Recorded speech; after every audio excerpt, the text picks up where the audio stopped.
Morning दोस्तों, मैं doctor मुबीन अहमद रहमान और आज मैं किसी डॉक्टर के तौर पर नहीं, मैं एक इंसानियत के नाते, एक ज़िम्मेदार नागरिक के नाते आपसे कुछ बात कहना चाहता हूं दोस्तों। और आज वो बात है सेकंड ओपिनियन के ताल्लुक से। बहुत बार ये होता है कि आप किसी छोटी वजह की वजह से किसी डॉक्टर को दिखाते हैं और वो आपको कुछ ऐसा सजेशन देते हैं जो आपके दिल को नहीं भाता। तो हमेशा ऐसी कंडीशन में आपको चाहिए कि आप सेकंड ओपिनियन लें। अपनी दिली संतुष्टि के लिए आप किसी दूसरे डॉक्टर को ज़रूर दिखवाएं, चाहे आप मेरे पास में भी कभी ट्रीटमेंट के लिए आए हों दोस्तों।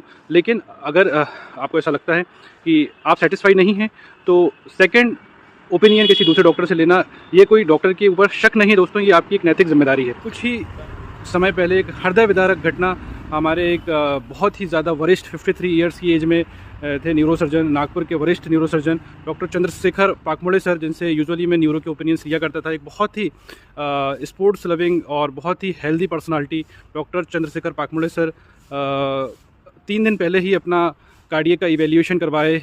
उनकी ईसीजी नॉर्मल थी, चेस्ट में लाइटली पेन हो रहा था, एपिगैस्ट्रियम में, अपर एब्डोमेन में पेन हो रहा था। तो उन्होंने बोले कि नॉर्मल है और 3 दिन बाद ही उनकी हार्ट अटैक से मृत्यु हो जाती है दोस्तों। इसी तरीके से एक मेरे बहुत ही करीबी दोस्त, वो अपने मामा को लेकर हॉस्पिटल में आते हैं और बहुत ज़्यादा पॉइंटेड चेस्ट पेन हो रहा था, एंजाइना हो रहा था। उनकी कार्डियक की कोई ऐसी हिस्ट्री नहीं थी, लेकिन वो डायबिटिक पेशेंट थे। वो इतना ज़्यादा उनको तकलीफ़ थी कि बहुत ज़्यादा ऑर्थोपेनिया हो रहा था, ज़रा भी अगर वो मूवमेंट कर रहे थे तो बहुत ज़्यादा उनके चेस्ट में पेन हो रहा था। बॉर्डर लाइन ईसीजी आई, मैंने उन्हें कार्डियक के लोडिंग डोज दिया और उन्हें कार्डियक सेंटर को रेफ़र किया। उसके बाद में जब मेरे एक सीनियर डॉक्टर श्रीवास्तव सर ने उनकी इकोकार्डियोग्राफी की, एंजियोग्राफी की, तो उन्होंने पाया कि बहुत ही अच्छे समय में उन्हें कार्डियक की लोडिंग डोज दे दी गई और लगभग 8 मिनट बाद वो कार्डियक सेंटर जाने के बाद वहाँ पर थ्रोम्बोलाइज़ करवा दिए गए, तो उनकी जान बच गई। अभी येस्टरडे ही मेरे एक पेशेंट मेरे क्लिनिक में आए थे, उन्हें बहुत ज़्यादा कफ़ हो रहा था, लगभग 7 से 8 वो प्रिस्क्रिप्शन लेकर आए थे और बहुत सारी कफ़ की सायरप लेकर आए थे। उन्हें बहुत दिनों से खांसी चल रही थी दोस्तों, और मैंने ये पाया कि जिस भी डॉक्टर के पास में गए तो उन्होंने कफ़ की सायरप ही उन्हें प्रिस्क्राइब की है। जब मैंने उनकी सीटी एंजियोग्राफी के लिए एडवाइस किया तो उस पे पाया गया कि उन्हें मिट्रल वाल्व स्टेनोसिस है। मिट्रल वाल्व स्टेनोसिस एक ऐसी कंडीशन है कि हार्ट की जो एक अंदर प्लेग जम जाता है, इस वजह से कोई ना कोई कार्डियक ऐसे इमरजेंसी आने के चांसेस होते हैं।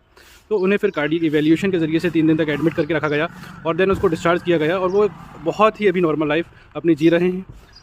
लगभग 3 हफ्ते पहले मेरे एक पेशेंट मेरी क्लिनिक में आते हैं और उन्हें बहुत ज़्यादा हेडेक हो रहा था।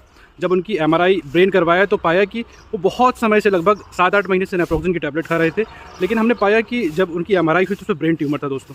तो ऐसे छोटी छोटी चीज़ें, कभी भी अगर कोई डॉक्टर किसी सेकंड ओपिनियन के लिए, किसी इन्वेस्टिगेशन के लिए बोलता है तो इससे हल्के में ना ले दोस्तों। जैसे कई बार होता है कि आपकी ईसीजी नॉर्मल है, किसी डॉक्टर ने इकोकार्डियोग्राफी के लिए बोला, सीटी एंजियोग्राफी के लिए बोला, एंजियोग्राफी के लिए बोला, कार्डियक मार्कर ट्रोपोनिन आई इसके लिए बोला, तो उससे क्या होता है कि डायग्नोसिस आपकी कन्फर्म हो जाती है।